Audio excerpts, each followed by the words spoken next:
Welcome to part 2 of this 3-part series on crime in the Victorian era. This time we move to the industrial city. Let's proceed.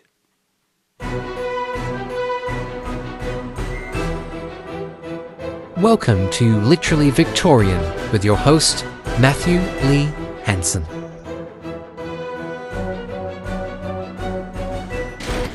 Hello and welcome back to the channel. My name is Matthew and I hope you're all doing very well indeed.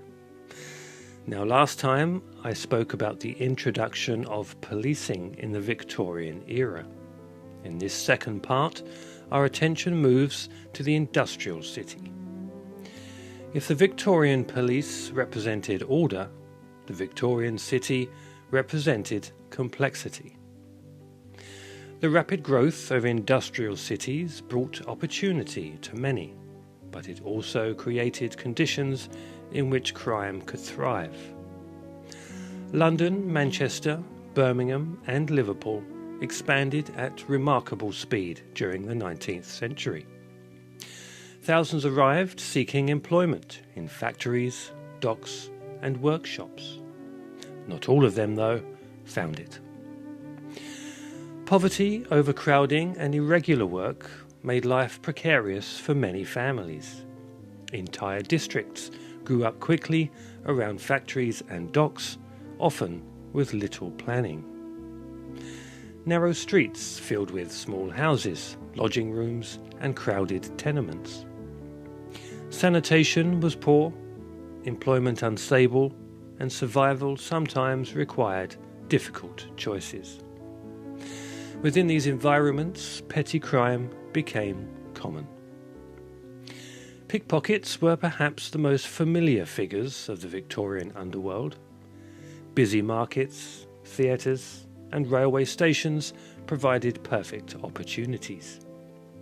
A quick hand in a crowded street could remove a purse, watch, or handkerchief without attracting any attention. Some thieves specialised in particular techniques. Young boys were sometimes trained as dippers, skilled at slipping hands into pockets unnoticed. Others worked in small groups, distracting victims while an accomplice removed valuables. The crowded energy of the Victorian city created both concealment and escape. Theft was not always organised, however. For many struggling families, small acts of crime blurred into survival.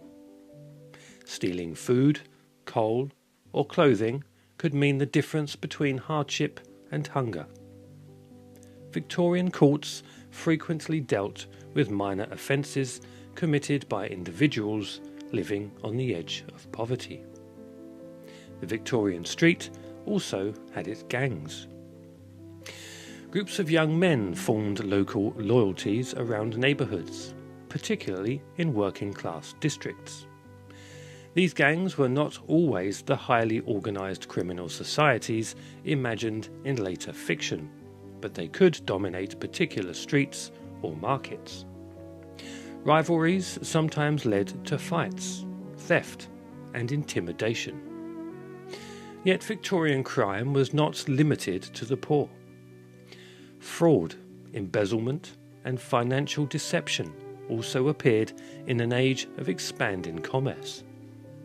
As banking and trade grew more complex, so too did opportunities for white-collar crime. Respectable appearance could conceal dishonest dealings just as easily as ragged clothing might conceal theft. This ambiguity troubled Victorian society. Respectability was meant to signal character. Clean clothing, good manners, and steady work was supposed to distinguish the honest citizen from the criminal. But the growing city blurred these distinctions. A well-dressed gentleman might be dishonest, while a poorly dressed labourer might simply be unfortunate. Newspapers reflected this uncertainty.